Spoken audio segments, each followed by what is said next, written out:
கலைஞர் TV நேயர்களுக்கு வணக்கம். எந்த ஒரு விஷயத்தையும் பிளான் பண்ணாமல் பண்ணோம் அப்படின்னா அதனுடைய ரியாக்ஷன் வந்து நம்மளை ஓட வச்சுட்டே இருக்கும். இந்த ஒரு ஃபிலாசபியை தான் ஓடு ராஜா ஓடு திரைப்படத்தில் ஒரு புது ஃபீல் கொடுக்குற மாதிரி உருவாக்கியிருக்காங்க. அந்த டீமு தான் இன்றைக்கி நம்ம மீட் பண்ண போகிறோம். நிறைய விஷயங்கள் கேட்டு தெரிஞ்சுக்கலாம். நிறைய விஷயங்கள் சொன்னேன். நிறைய பேர் தான் இங்கே இருக்காங்க. வணக்கம் எல்லோருக்கும், வாழ்த்துக்கள். படம் ரொம்ப நல்லா போயிட்டுருக்கு அண்ட் ஆடியன்ஸ் கிட்ட நல்ல ஒரு ஃபீட்பேக் கிடச்சிட்ருக்கு. நான் ஸ்டார்டிங்லேயே சொன்ன மாதிரி ஒரு வித்தியாசமான ஒரு திரைப்படம், ஒரு புது ஃபீல் கொடுக்கக்கூடிய திரைப்படம் வந்து நீங்கள் எல்லாருமே சேர்ந்து கொடுத்துருக்கீங்க. அண்ட் அஃப்கோர்ஸ் ஒரு டிஃப்ரெண்ட்டான ஒரு ஸ்க்ரீன் பிளே, டிஃப்ரெண்ட்டான ஒரு ஸ்க்ரீன் மேக்கிங் வந்து இந்த திரைப்படத்து மூலிமா கொடுத்துருக்கீங்க. ஸோ நீங்கள் எல்லாருமே ரொம்ப நல்லா நடிச்சிருந்தாலும் இது வந்து டிரெக்டருக்கான படம் அப்படின்னே நம்ம சொல்லலாம். ஸோ அதனால் டிரெக்டர் கிட்ட இருந்து ஆரம்பிக்கலாம். வணக்கம் சார். வணக்கம். ஸோ இது உங்களுடைய ஃபர்ஸ்ட் படம் இல்லையா? ஆமாம். ஓகே. ஸோ ஃபஸ்ட்டு திரைப்படத்துலேயே ஆடியன்ஸை வந்து இந்த அளவுக்கு நீங்கள் ரொம்ப அழகாக கேப்சர் பண்ணியிருக்கீங்க. அவங்களுக்கு ரொம்ப பிடிச்ச மாதிரியான ஒரு படம் நீங்கள் கொடுத்துருக்கீங்க.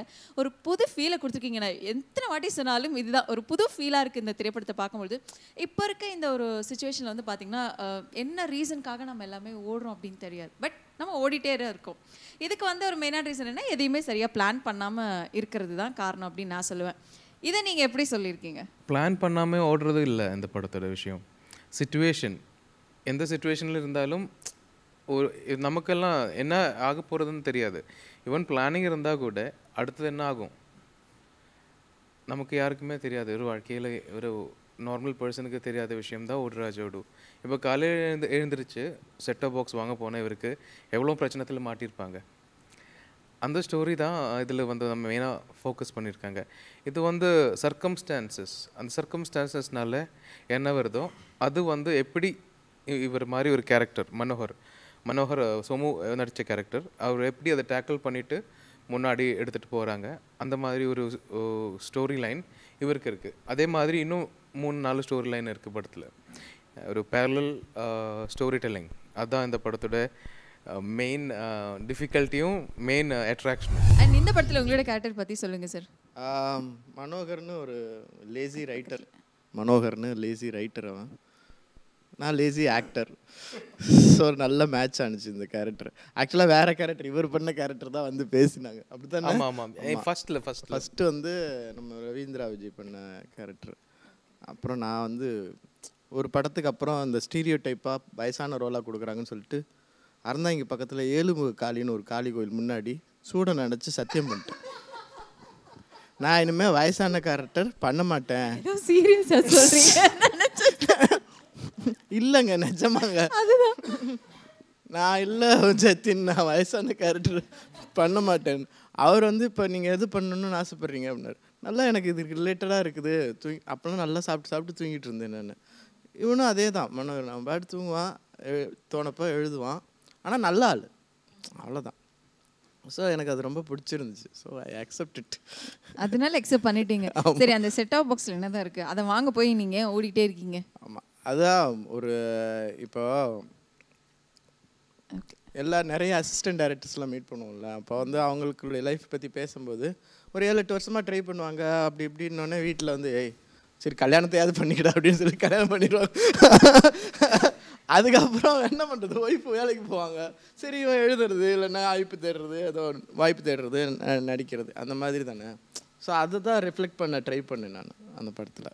அண்ட் லக்ஷ்மி, நீங்கள் இதுக்கு முன்னாடி நடித்த படங்களை பார்க்கும்பொழுது இவங்க வந்து ரொம்ப வித்தியாசமாக நடிக்கக்கூடிய ஒரு ஆர்டிஸ்ட்பா, இவங்க வந்து வழக்கத்துக்கு மாறாக நடிக்கக்கூடிய ஒரு ஆர்டிஸ்ட்பா அப்படின்னு சொல்கிற எல்லாத்தையும் தாண்டி ரசிகர்களுக்கு பிடிக்கிற மாதிரி அவங்களுக்கு வித்தியாசம் கொடுக்கக்கூடிய கேரக்டரில் நீங்கள் நடிச்சிட்ருக்கீங்க.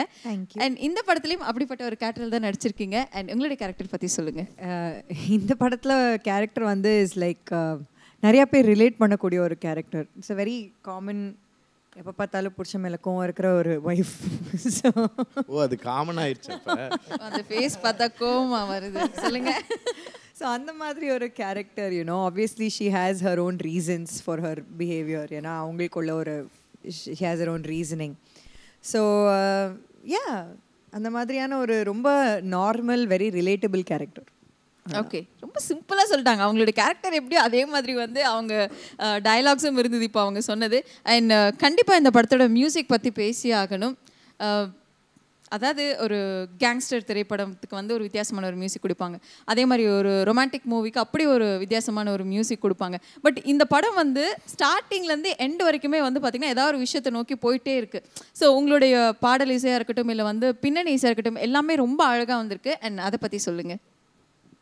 அதை பற்றி என்ன சொல்கிறது, மோஸ்ட்லி நம்ம ட்ரை பண்ணியிருக்கோம் சுச்சுவேஷன் பேஸ்டாக போகிறதுக்கு. ஸோ லைஃப் எப்படி போகுது அதுக்கு பேஸ் பண்ணி தான் இசை இருக்கேன். பேக்ரவுண்ட் ஸ்கோர் இருக்கட்டும், சாங்ஸ் இருக்கட்டும். ஸோ ஒரு கலர் கொடுக்குது டோட்டல் ஃபிலிம்க்கு அண்ட் ஒரு push, that's all. And I am really happy that it's getting good reviews. Okay, really happy. And villain sir, இது உங்களுக்கு முதல் மூவியா? இது என்னோட முதல் படம். ஓகே. கேரக்டர் பேர் வந்துட்டு செல்லமுத்து. நாசர் சாரோட தம்பியாக பண்ணியிருப்பேன். ஸோ ஒரு 4 கதை இருக்குன்னாங்களே, அதில் ஒரு கதை எங்களோட ஸ்ட்ரீம், நான், நாசர் சார், அப்புறம் சாருஹாசன் சார் இருப்பார். ஸோ அவரோட பையன் நாசர் சாரோட தம்பியாக பண்ணியிருப்பேன். எனக்கும் இந்த படத்தில் ஒரு தேடல் இருக்குது, ஏதோ ஒன்று அடையணும்னு. அதை நோக்கி போகிறப்போ நான் சந்திக்கிற விளைவுகள், அதனால் வர விளைவுகள், அதனால் நான் சந்திக்கிற மனிதர்கள், அதனால் வர குழப்பம், அது மற்றவங்களுக்கு சிரிப்பாக இருக்கும். சார், இந்தந்த கேரக்டருக்கு வந்து இவங்களா தான் ரொம்ப பர்ஃபெக்டாக இருப்பாங்க அப்படின்னு சொல்லி நீங்கள் எந்த ஒரு மொமெண்ட்டில் நீங்கள் செலக்ட் பண்ணீங்க சார் ஆர்டிஸ்ட்டு? இல்லை வேறு யாரையாவது நீங்கள் பிளான்லாம் பண்ணிவிட்டு அதுக்கப்புறம்? இல்லை நாங்கள் லிஸ்ட் எடுத்துகிட்டு ஒரு பவர் பாயிண்ட் ப்ரெசன்டேஷன் போட்டு பார்த்தேன். ஒரு வாய்ஸ் எல்லாம் போட்டு நாசர் சார் ஃபோட்டோ, சோமுக்கு வந்து வேறு கேரக்டர் வச்சுருந்தார். பட் இவர் இதில் வந்து ஆக்சுவலி இவர் வந்து அதில் இன்ட்ரெஸ்ட் எக்ஸ்ப்ரெஸ் பண்ணும்போது we were like actually excited because இவருக்கு we were not expecting இவர் இவ்வளோ டேட் நமக்கு கொடுப்பான்னு. So when he said, we were excited, wow, he's doing the lead, and we know இவரோட potential நமக்கு தெரியும். But as a team we discussed and we were excited and we went ahead. And Lakshmi also, I had worked with her earlier and we know how she can do amazing stuff. All the actors, and we were very sure that film is almost more than 50% in acting and actors. And if we had we are confident நல்ல script வந்திருக்கு, இன்னும் ஒரு 50% ஆக்டர்ஸ்னால வந்துச்சுன்னா it will be a good film. Director sir வந்து இவ்வளோ பேரை அழகாக நடிக்க வச்சு அவங்க எல்லாருமே அழகாக நடிச்சு இன்னைக்கு வந்து மக்கள் மத்தியில் நடிக்க வைக்கல, நடிக்கிறாங்க. சரி, ஓகே சார். ஸோ ரொம்ப அழகாக எல்லாருமே வந்து அவங்களுடைய பெர்ஃபார்மன்ஸை கொடுத்து இன்னைக்கு வந்து ரசிகர்கள் மத்தியில் இந்த படம் வந்து பெரிய லெவலில் பேசப்படுது. அண்ட் இதை ஸ்டார்டிங்கில் வந்து உங்ககிட்ட டிரெக்டர் சொல்லும்போது எந்த ஒரு விஷயம் உங்களுக்கு பிடிச்சி இந்த கதையை நம்ம பண்ணலாம் அப்படின்னு அக்செப்ட் பண்ணீங்க நீங்கள்? Actually, we are all college friends, me, Jatin and all that. So I knew about the story and that they were planning a movie, all that. So I was a part of their storytelling and narrations. There were many stories that we discussed. And it is at one time that, that it struck to me that, okay, why don't I also join? And that's how I became a part of the story about the movie. I was part of the project even before I decided to produce the movie. So it was just halfway through that he only suggested, why don't you produce the movie? Then I thought, yes, it's a good project. It's a good beginning. So, and here we are. Nice. ஒரு friendship வந்து இந்த லெவலுக்கு வந்திருக்குது அப்படிங்கிறது ஒரு பெரிய விஷயம். And director sir வந்து ஃபுல் ஸ்டோரியை வந்து உங்ககிட்ட நரேட் பண்ணிவிட்டு அதுக்கப்புறம் தான் நீங்கள் ஷூட்டிங் பண்ணிங்களா, இல்லை ஒரு ஹாஃப் ஆஃப் த கதை சரி நமக்கு தெரிஞ்சவர் தானே, இல்லை உங்களோட கேரக்டர் பற்றி மட்டும் சொல்லிவிட்டு ஷூட்டிங் போயிட்டீங்களா? நான் ஸ்கிரிப்ட் படிக்காமல் ஷூட்டிங்கே போக மாட்டீங்க. ஓகே. அதுலலாம் அது வெரி ஸ்ட்ரிக்ட் ரூல். அது ஸ்கிரிப்ட் இல்லைன்னா அட்லீஸ்ட் அந்த ஸ்கிரிப்டை ஃப்ளவர் பண்ணுற மாதிரி ஒரு கேப்போட பேசிக் ஏதாவது இருக்கணும். அதனால் நான் அது வந்து ஃபாலோ பண்ணிகிட்ருக்கிறேன். ஸோ அதனால் எனக்கு ஃபுல்லாக நேரேட் பண்ணாங்க. அப்புறம் ஸ்கிரிப்ட் கொடுத்து படிக்க சொன்னாங்க. படிச்சுட்டு ஆடிஷன் பண்ணாங்க. ஆமாம், ஆடிஷன் பண்ணாங்க. ஓகே. ஆடிஷன் பண்ணி காமிக்க சொன்னாங்க. பண்ணி காமிச்சு அவங்களுக்கு பிடிச்சிருந்துச்சு. தென் நீங்கள் பண்ணலாம். சும்மாலாம் என்ன உள்ள விடல அவங்க. Super sir. ஆடிஷனில் என்ன சீன் சார் கொடுத்தீங்க அவருக்கு? ஆடிஷனில் வந்து நம்ம சீன் ஷூட் பண்ணிவிடுவாங்க கேமராவில். இவரெல்லாம் ஆக்ட் பண்ணதுக்கப்புறம் நானும் நிஷாந்தும் சேர்ந்து இதெல்லாம் பார்த்துட்டு நாங்களுக்குள்ளே ஒரு டிஸ்கஷன் இருக்கும். நாங்கள் மட்டும் இல்லை, நாங்கள் கூட நல்ல assistant directors Ken Royson, Naveen Rajan, ஒரு நல்ல டீம் இருந்தது.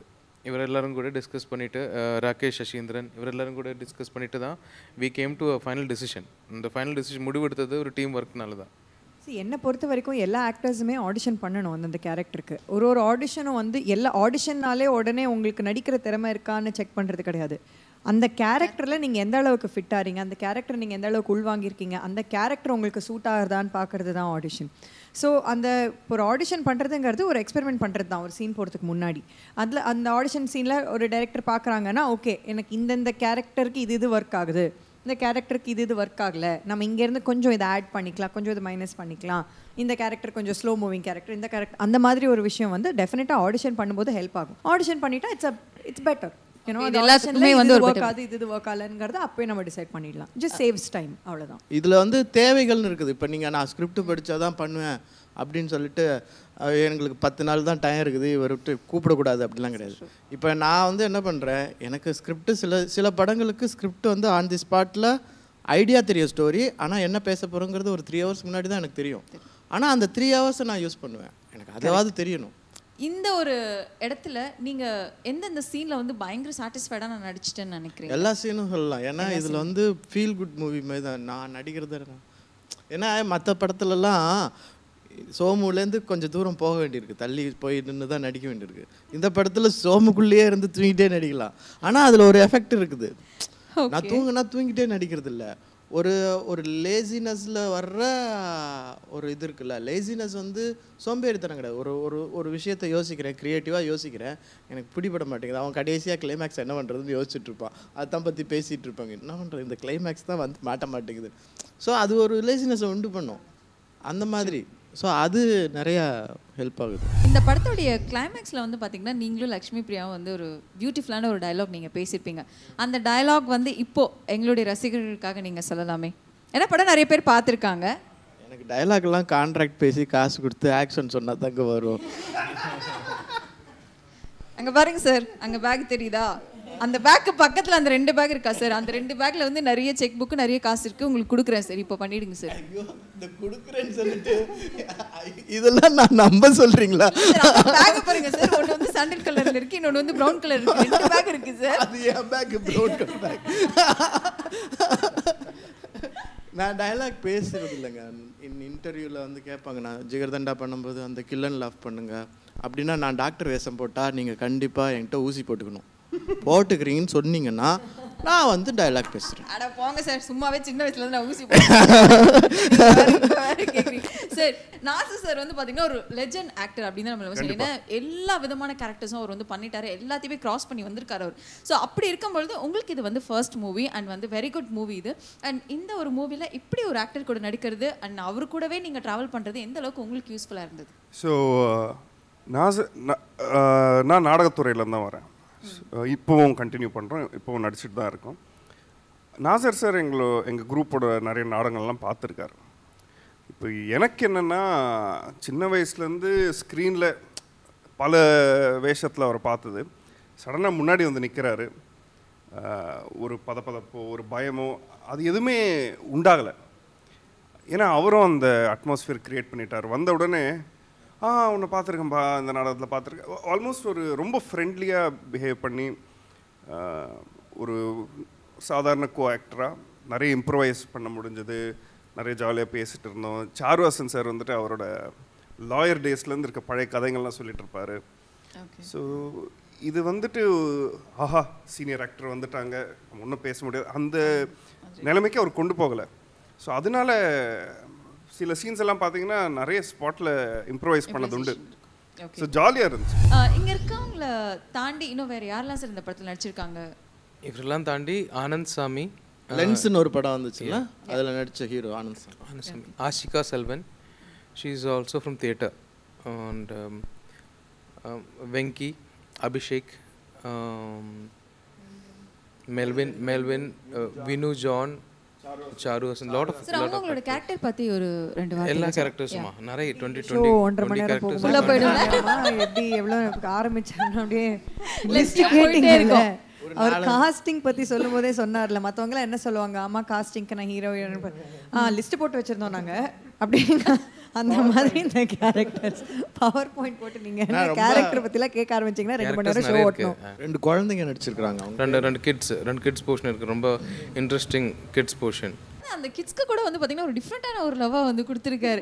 very நிறைய இந்த பள்ளி பருவ காதல் வந்து பாத்துருக்கோம், குழந்தை பருவ காதல். இந்த ஒரு பருவ காதல் வந்து ரொம்ப வித்தியாசமா கொடுத்திருக்கீங்க சார். இது எங்க இருந்து சார் ஃபர்ஸ்ட் யோசிச்சீங்க? இல்ல அது ரொம்ப கியூட்டான ஒரு விஷயம். அது எல்லா கிட்ஸ்குள்ளே இருக்கும்ல. நம்ம சின்ன வயசுல இருந்து சின்ன லவ் இருக்கும்ல குழந்தை, அவ்வளோதான் இருக்கு இந்த படத்துல. பட் இவரோட கேரக்டர், இந்த கேரக்டர் வந்து அவ்வளோ கியூட் அண்ட் ரோவா இருக்கு. அது வந்து படத்துல வந்திருக்கு. ரொம்ப நல்லா நடிச்சிருந்தாங்க 2 குழந்தைங்களும். அதில் அந்த பொண்ணு கரெக்ட் பேர் என்ன? ஹரிணி.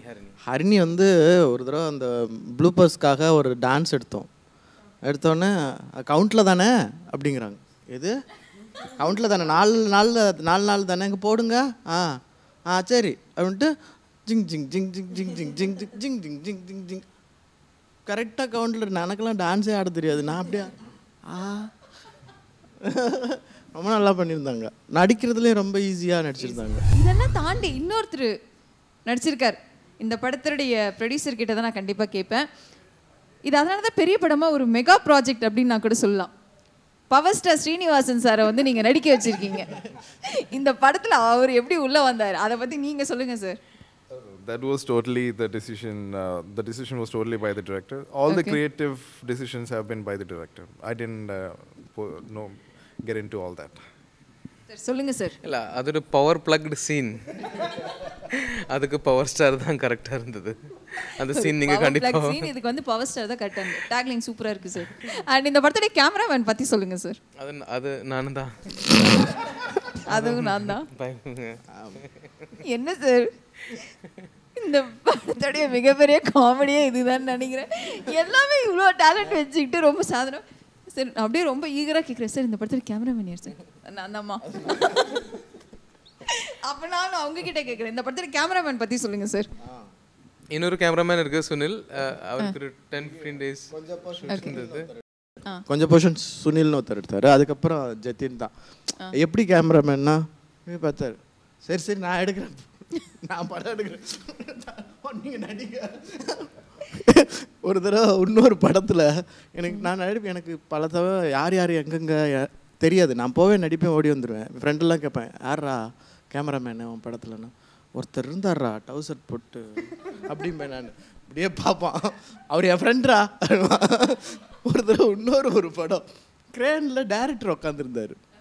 நான் பார்த்துட்டு 2 நாள் 3 நாள் ஷூட்டிங் போயிடுச்சு. நீங்கள் தான் அந்த படத்துக்கு கேமராமேனா அப்படின்னு. 3 நாள் நடிச்சுட்டு என்ன இல்லை, கேமராமேனுக்கும் டைரக்டருக்கும் கொஞ்சம் உரசல் வரும், ஆனால் கிரேனை விட்டு இறங்குறா நான் பார்த்துக்கிறேன்டா அப்படின்னு போனதில்லை ஒன்று. அவர் சிரிக்கிறார். அந்த மாதிரி ஜத்தின் வந்து பண்ணலாம் அதெல்லாம் அப்படின்னு சொல்லிட்டு. ஆனால் ஏன்னா படிச்சிருக்கிறாங்க, எல்வி பிரசாத்தில் எல்லாம் படிச்சிருக்காங்க. இவர் டப்பிங் இவர் தான் பண்ணார், டப்பிங் இன்ஜினியர் இவர் தான் பண்ணார், மியூசிக் டைரக்டர். உங்களுக்குள்ளே எல்லா வேலையும் வந்து முடிச்சிட்டீங்க. வெளியாலே வேண்டாப்பா. கேமராமேன் பற்றி சொல்லுங்கள், நீங்கள் தான் சொல்லணும். பர்ஃபெக்ட். கேமராமேன் வந்து அப்படியே இந்த படத்தில் வந்து ரொம்ப ஜாலியாக அப்படியே ஒரு கேமரா பண்ணுவார். அப்படியே ஓகே சீன் தானே பண்ணலாம் ரெடி அப்படியே. அண்ட் எல்லாமே வந்து அவங்களே பண்ண எக்யூப்மெண்ட்ஸ் எல்லாமே, ட்ராலியாக இருக்கட்டும், இது எல்லாமே வந்து ஓனாக அவங்களே பண்ணது. So it was very easy to shoot. இப்போ கேமராமேன் ரொம்ப செட்டப் பண்ண டைம் எடுத்தாங்கன்னெலாம் என்றைக்குமே கிடையாது. அவங்க ரெடி அப்படியே நம்ம ரெடி அப்படியே நடிக்க வேண்டியது தான். ஸோ அந்த மாதிரி ஒரு எஃபிஷியண்ட்டாக இருந்ததுனால எங்களுக்கு என்ன ஒரு அட்வான்டேஜ்னால் டைம் அட்வான்டேஜ் நிறையா இருந்தது. So every scene we could explore. இப்போ ஒரே மாதிரி ஒரு டயலாக் டெலிவரி பண்ணாமல், ஒரே மாதிரி ஒரு ஷார்ட் எடுக்காமல், மல்டிபிள் ஆப்ஷன்ஸ் எக்ஸ்ப்ளோர் பண்ணுறதுக்கான டைம் இருந்தது இந்த படத்தில். அண்ட் இந்த படத்தை பொறுத்த வரைக்கும் லக்ஷ்மி பிரியாவோட கேரக்டர் வந்து பார்த்தீங்கன்னா ஹஸ்பண்ட்க்கு எகெயின்ஸ்டாக எதுவுமே பண்ண மாட்டாங்க. அண்ட் ஹஸ்பண்ட்க்கு வந்து ரொம்ப உண்மையாக இருக்கணும்னு நினைக்கிற ஒரு கேரக்டர். ஆஷிகா கேரக்டர் வந்து பார்த்தீங்கன்னா ஓகே எனக்கு பிடிச்சிருந்தா நான் இந்த விஷயத்தெல்லாம் நான் பண்ணுவேன்னு நினைக்கக்கூடிய ஒரு கேரக்டர். இந்த படத்தில் நீங்கள் என்ன சொல்ல வரீங்க சார் இந்த 2 கேரக்டர்ஸ் வச்சு? இல்லை இப்போ நான் ஒரு மாரல் எல்லாம் சொல்ல முடியாது. ஒரு ஸ்டோரியில் என்ன வருதோ அதுதான் வந்திருக்கு இந்த படத்தில். இப்போ இதனால ஒரு ஒரு நம்ம எல்லாருக்குமே சொல்லி கொடுக்கறதுக்கு டீச்சர்ஸோ இல்லை ப்ரீச்சர்ஸோ கிடையாது. நம்ம ஃபிலிம் மேக்கர்ஸ் தான். ஒரு ஸ்டோரி லைன் இருக்குது, அந்த ஸ்டோரி லைன் இந்த கேரக்டர்ஸ் நடிச்சிருக்காங்க. அதுக்கப்புறம் அந்த characters up to the imagination of the audience. அதான் என்னால் சொல்ல முடியும். நீங்கள் சொல்லலை, நாங்கள் கற்றுக்கிட்டோம் சார். இப்போ பாருங்கள் ஆன்சர் எப்படி வர வைக்கிறேன்னு. ஸ்கிரிப்டை படிச்சிங்க, அவுட் ஆஃப் சிலபஸில் சத்தியமாக கிடையவே கிடையாது. இன் சிலபஸ்க்குள்ளே தான் இருக்குது. அதனால இப்போ நீங்கள் ஃபுல்லாக ஸ்கிரிப்ட் படிச்சோர் நீங்கள் சொல்லு இந்த 2 கேரக்டர்ஸ் மூலமாக ஆடியன்ஸ்க்கு என்ன சொல்ல வராங்க? ஸோ அப்போ வேற என்ன படம் பார்த்துருக்கீங்க, நீங்கள் என்ன கற்றுக்கிட்டீங்கன்னு கேட்கலாமா? நான் அந்த Sir, கேரக்டரை ஒரு வச்சு படத்துல நீங்கள் ஒண்ணு என்ன வந்து sir. தெரிஞ்சுக்கிட்டீங்கன்னு கேட்கலாமா? என்ன சார்? நீங்கள் ஏதாவது ஒரு படம் சொல்லுங்க. நீங்க அதுலேருந்து 4 இந்த கதை character நீங்க வச்சு- கொடுத்திருக்கீங்க அதான் sir. சொன்னார் இல்லைங்க, ஒரு ஃபிலிம் மேக்கிங் வந்து நிறைய இருக்குது. இப்போ ஒரு விஷயத்தை சொல்லணுங்கிறதுக்காக ஃபிலிம் பண்ணுறதில்ல. அதாவது ஃபிலிம் மேக்கிங், ஃபிலிம் வந்து சினிமா ஒரு பக்கம் ஆர்ட் தான், ஒரு பக்கம் ஆர்ட் ஃபார்ம் தான். நான் இன்னொரு விதமாக பார்க்குறது வந்து ஒரு பெரிய கேன்வாஸில் நிறைய ஆர்ட் ஃபார்ம்னுடைய அப்ளிகேஷன் தான் சினிமா. ஸோ இப்போ சினிமாங்கிறது நான் என்ன நினைக்கிறேன், என்னுடைய பாயிண்ட் ஆஃப் வியூ என்ன நினைக்கிறேன், அதை நீங்கள் என்ன வேணால் நினச்சிக்கு போங்க அப்படின்னு ஒன்று இருக்குது. இல்லை நீங்களும் இது மாதிரி நினைக்கிறீங்களா அப்படின்னு தன்மையோட படம் எடுக்கிறது இருக்குது. ஸோ அதனால் இது என்னுடைய விஷயம், நான் அப்படி பார்க்குறேன், நீங்கள் எப்படி பார்க்குறீங்க அதுதானே தவிர நீங்கள் இப்படி தான் பார்க்கணும் அப்படின்லாம் சினிமா எடுக்கிறது எனக்கு அதில் அவ்வளோ இது கிடையாது. ஏன்னா ஒருத்தருக்கு ஒரு பாயிண்ட் ஆஃப் வியூ இருக்கு. ஏன்னா ஒரு கதையில் வந்து ஒரு டைலாகே இருக்குது, நாடகம் பண்ணும்போது கூத்துப்பேட்டில் எவ்வளோ ஆடியன்ஸ் இருக்காங்களோ அவ்வளோ கதை சொல்லப்படுறது ஒரு கதை, ஆனால் எவ்வளோ ஆடியன்ஸ் இருக்காங்களோ அவ்வளோ கதைன்னு சொல்லி ஒரு காஞ்சனா தாமோதரன் சொல்லி ஒருத்தவங்க எழுதியிருக்காங்க, அதில் இந்த வரி இருக்குது. ஸோ அதனால நம்ம வந்து பர்டிகுலராக நான் இந்த கதை தான் சொல்கிறேன், நீ இதைத்தான் பார்க்கணும் ஏய் அப்படின்னு சொன்னோன்னு வச்சுங்களேன், பாப்கார்ன் சாப்பிட்டு போயிடுவாங்க. I want to add something to that. The story, it reflects today's society. இந்த மாதிரி relationships எல்லாம் நடக்குது. So you can take that as a very dark thing, or you can just say, okay, life will move on. This happens. This is a reflection of today's society. And ரொம்ப அழகாக வந்து இவ்வளோ நேரம் நீங்கள் இந்த திரைப்படத்தை பற்றி நிறைய விஷயங்கள் நீங்கள் சொன்னீங்க. அண்ட் இப்போ சொன்னீங்க ஒருத்தரோட பாயிண்ட் ஆஃப் வியூவில் தான் ஒரு படம் இருக்குது அப்படின்னு சொல்லிட்டு. ஸோ ஒரு படத்துடைய வெற்றியே இதுதான் அப்படின்னு கூட சொல்லலாம். விவாதிக்க வைக்கணும் அண்ட் வந்து அந்த படத்தை பற்றி நிறைய விஷயங்கள் பேச வைக்கணும், ரசிக்க வைக்கணும் அப்படிங்கிறது. அண்ட் இந்த இன்டர்வியூ மூலமாகவே இந்த விஷயம் எல்லாமே நடந்திருக்கு. அண்ட் கண்டிப்பாக இது மக்கள்கிட்ட போய் நல்லாவே சேர்ந்துருக்கு. அண்ட் இன்னும் பெரிய லெவலில் சேர்ந்து அண்ட் நீங்கள் பெரிய சக்ஸஸ் அடையணும் அப்படின்னு சொல்லி கலைஞர் டிவி சார்பாக உங்கள் எல்லாருக்குமே நாங்கள் வாழ்த்துக்கள் தெரிவிச்சுக்கிறோம். Thank you so much. தேங்க்யூ.